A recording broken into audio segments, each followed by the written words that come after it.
चुप रहने के फायदे। एक बार गौतम बुद्ध अपने आश्रम में अपने सभी शिष्यों को शिक्षा दे रहे थे कि दुनिया की सबसे तेज छुरी हमारी जबान है और दुनिया के सबसे खतरनाक हथियार हमारे शब्द हैं, जो बिना किसी का खून बहाए लोगों को अंदर ही अंदर मार सकते हैं। हमारे शब्द हमारी ताकत हो सकते हैं, लेकिन ये हमारी सबसे बड़ी कमजोरी भी हो सकते हैं। अगर हमें नहीं पता कि कब, कहां और क्या और कितना बोलना है। यदि हम सही समय पर सही इरादे के साथ सही शब्दों का प्रयोग करते हैं तो ये हमें एक सफल व्यक्ति बनाता है। लेकिन अगर हम सही समय पर सही इरादे से सही शब्दों का इस्तेमाल नहीं करते तो ये हमारे जीवन को नर्क से बदतर बना सकता है। तो दोस्तों, आज की स्टोरी के माध्यम से मैं आपको बताने वाला हूं कि चुप रहकर कैसे हम अपने जीवन को बदल सकते हैं। आपको चुप रहने की शक्ति का एहसास इस वीडियो में होने वाला है। वीडियो शुरू करने से पहले कमेंट बॉक्स में नमो बुद्धाय लिखकर वीडियो को लाइक जरूर करें। तो चलिए शुरू करते हैं इस कहानी को। जापान में एक बहुत ही प्रसिद्ध बौद्ध भिक्षुक रहा करते थे। उनका नाम रिसाई था। रिसाई अकेले रहते थे। दुनिया के शोर शराबे से दूर जंगल में वो रहते थे और वह बड़े ही ध्यानी और प्रभु भक्त व्यक्ति थे, इसलिए वह पूरे जापान में बहुत अधिक प्रसिद्ध थे। एक दिन एक राजकुमार रिसाई के पास आया और बोला, हे प्रिय भिक्षु, मैं हमेशा थका हुआ, निराश और परेशान महसूस करता हूँ। मेरा मन बहुत अशांत रहता है। हालांकि मेरे पास सब कुछ है, दौलत, शोहरत, सुख सुविधाएं जो हर व्यक्ति चाहता है या पाने की इच्छा करता है, लेकिन फिर भी मेरे अंदर इतनी अशांति और चिंता क्यों है। रिसाई ने उसकी बात बहुत ही ध्यानपूर्वक सुनी और कुछ सोचने के बाद कहा, तुम इस प्रश्न का उत्तर जानते हो, बस तुमने कभी इस प्रश्न को हल करने की कोशिश नहीं की है। रिसाई ने आगे कहा, मैं एक रिसर्च करना चाहता हूं, क्या तुम मेरा साथ उसमें थे? इस रिसर्च के बाद तुम्हारे जीवन में किसी भी तरह की अशांति और चिंता नहीं रहेगी। ये बातें सुनकर राजकुमार बहुत हैरान था। उसने रिसाई से कहा, बताएं मुझे क्या करना होगा। अपने मन की शांति के लिए मैं कुछ भी करने को तैयार हूं। राजकुमार की इन्हीं बातों को सुनकर भिक्षु ने कहा, तो फिर आप अगले 15 दिन के लिए मेरे आश्रम में रहोगे और एक सामान्य व्यक्ति की तरह अपना जीवन व्यतीत करोगे और इन 15 दिनों में तुम अकेले और चुपचाप रहोगे, जितना हो सके कम बोलोगे। राजकुमार उस भिक्षु की बातें सुनकर सहमत हो गया। पहले दिन राजकुमार को लगा कि उसका मन सामान्य से अधिक अशांत और विचलित है। उसके मन में तरह तरह के विचार आ रहे हैं और वह आम लोगों की तरह जीवन जीने में असहज महसूस कर रहा है। उसे अंदर से बोलने की इच्छा हो रही थी, लेकिन वह चुपचाप रहा।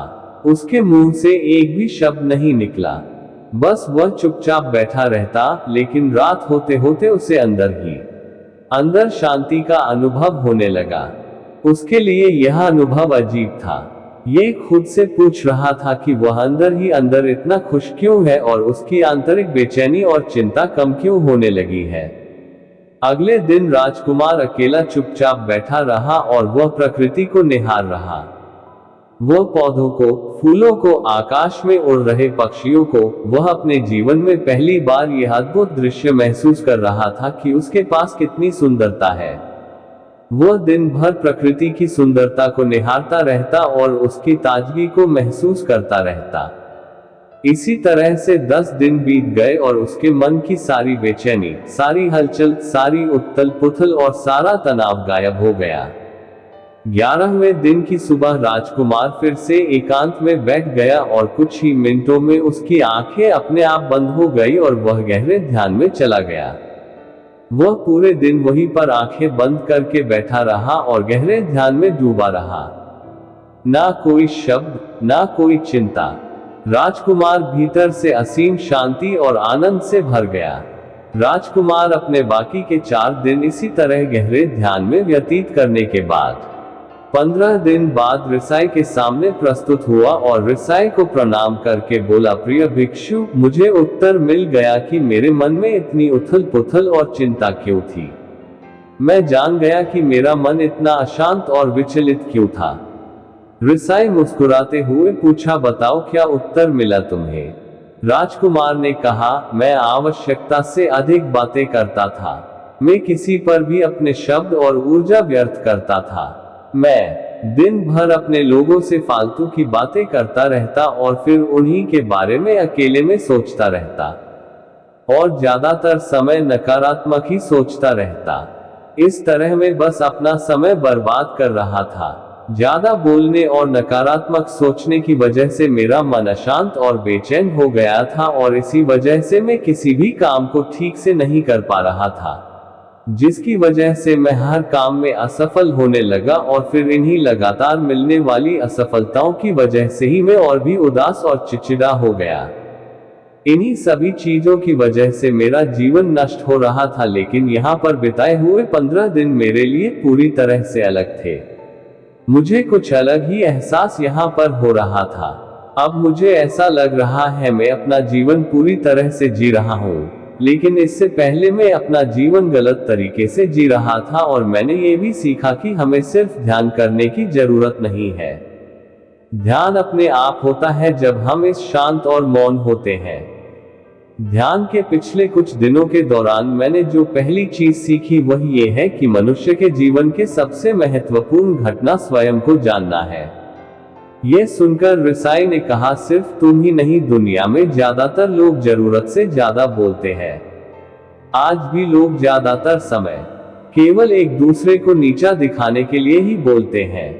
कुछ लोग ना चाहते हुए भी बातें करते हैं और अपना जीवन बर्बाद कर लेते हैं।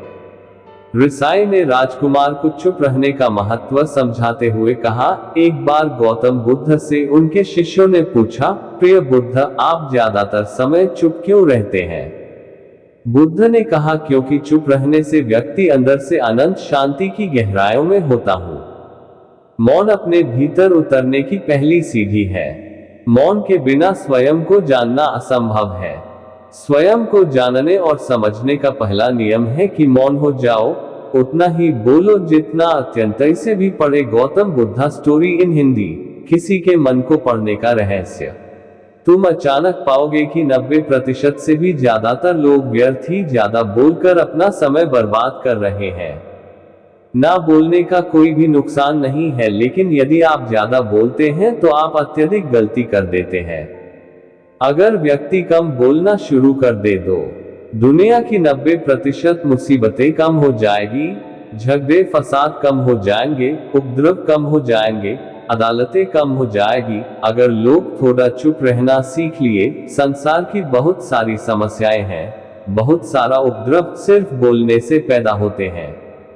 सारी बात मौन सीखने की है। जब तुम नहीं बोलते तब तुम एकांत में अकेले हो गए, भरे बाजार में भीड़ में खड़े हो नहीं बोलते, हिमालय के शिखर में पहुंच गए। जिसने मौन की कला जान ली वो भीड़ में भी अकेले होने की कला जान लेता है। वो अपने भीतर ही डुबकी लगाने लगता है। एकांत में तो आदमी स्वर्ग में है, दूसरे की उपस्थिति ही बेचैनी पैदा करती है। पहले तुम्हें चुप रहने की शक्ति को धारण करना होगा, इससे तुम अधिकतर ऊर्जा को बचा लोगे और फिर इस स्थिति में पहुंच जाओगे कि तुम कम बोलने लगोगे। अगर तुम किसी के यहाँ पर जा रहे हो और परेशान हो जाओ तो ऐसे में उचित है कि आंखें बंद कर लो और अपने में खो जाओ। वहां से आपको ताजगी महसूस होगी, क्योंकि तुम्हारे अंदर ही जीवन का वो स्रोत छिपा हुआ है, वह किसी दूसरे में नहीं है। इसके बाद राजकुमार उस रिसाई से पूछते हैं, आखिर कौन हमें अपने अंदर तक लेकर जाएगा? ये बातें सुनकर रिसाई बुद्ध कहते हैं, तुम्हें स्वयं ही अपने अंदर उतरना होगा और वहीं से परम राज्य जीवन का आनंद ले पाओगे। आनंद का यहीं से जन्म हुआ है, यहीं से तुम मौत में डूब जाओगे। यही तुम्हारा सूरज उदय होगा और यहीं से अस्त होगा। इसी प्रकार तुम बार बार डुबकी लगाओ, जब भी तुम डुबकी लगाकर लौटोगे वहां से तुम पाओगे फिर ताजगी भरी जीवन की नई संपदा मिलेगी। इस नई शक्ति के जन्म होने से तुम्हारी थकान गई, उदासी गई, चिंता गई। जैसे कोई स्नान करके लौटता है तो शरीर शीतल हो जाता है, शांत हो जाता है। ऐसे ही जब कोई भीतर से साफ होकर वापस आता है, मौन में स्नान करके लौटता है तो समस्त अस्तित्व, समस्त व्यक्तित्व शांत और मौन हो जाता है, आनंदित हो जाता है। जब तुम आंतरिक मौन की उस पराकाष्ठा पर पहुंच जाओगे, तब तुम पाओगे कि बोलने से भी तुम्हारा मौन खंडित नहीं होता, वो बना ही रहता है। उसकी एक अंतर्धारा लगातार तुम्हारे भीतर बहती रहती है। तुम बोलते तो हो, तुम शब्द का उपयोग भी करते हो, लेकिन वो तुम्हारे मौन को खंडित नहीं कर पाती। एक बार गहरे मौन में स्थिर हो जाओ, फिर तुम्हारी वाणी में भी मिठास आ जाएगी। तुम्हारा बोलना संगीत पूर्ण होगा, तुम्हारा बोलना सत्य होगा। तुम बोलोगे तो दूसरों पर भी शीतलता छा जाएगी। जैसे ही तुम अंदर से चुप होते हो, तुम इतने शक्तिशाली होने लगते हो कि समाज की निर्भरता तुम छोड़ने लगते हो और तुम्हारे जीवन में एक मस्ती आती है जो केवल दीवानों के जीवन में होती है। तुम्हारे चेहरे पर एक नई रौनक आ जाती है। तुम्हारी आंखें किसी अमृत के समान हो जाती है और तुम अनंत शांति के समुद्र में डूबने लगते हो।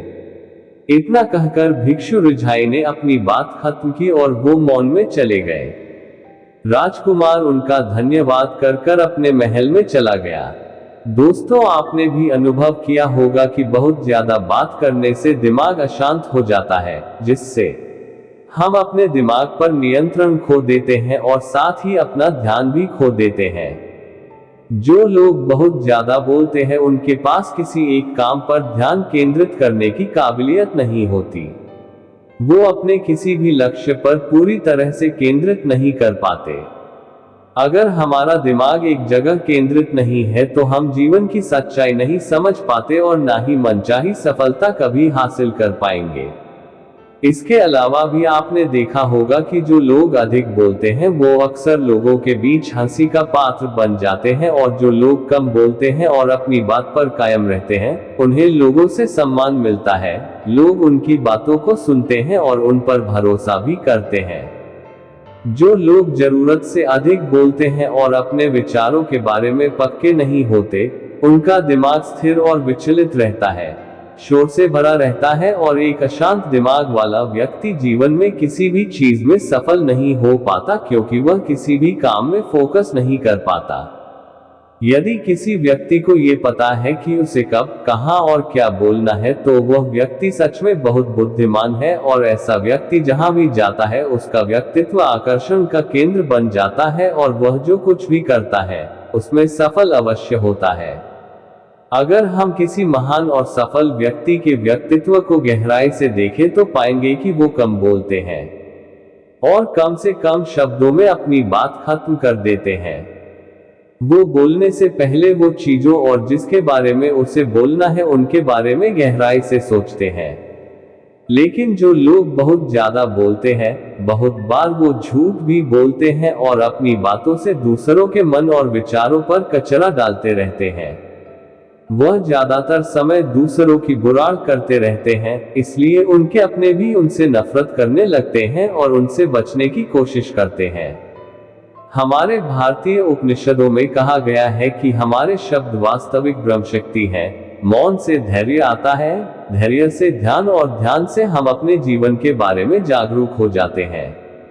इसलिए अगर हम ज्यादा बात करते हैं तो हम मौन को खो देते हैं, जो मन की शांति का पहला स्तंभ है।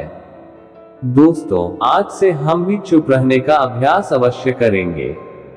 आज से हम भी वही बोलेंगे जो जरूरी है, और हम कोशिश करेंगे कि कम से कम शब्दों में अपनी बात खत्म करें, और हो सके तो कोशिश करेंगे कि रोज कम से कम 30 मिनट एकांत में चुपचाप बैठेंगे। और मुझे पूरा विश्वास है कि इससे हम सबके अंदर एक सकारात्मक बदलाव जरूर आएगा। इसी के साथ इस वीडियो को खत्म करते हैं। मित्रों, उम्मीद करता हूँ आपको इस कहानी से एक अच्छी सीख मिली होगी। ये कहानी आपको कैसी लगी हमें कमेंट बॉक्स में जरूर बताएं। धन्यवाद।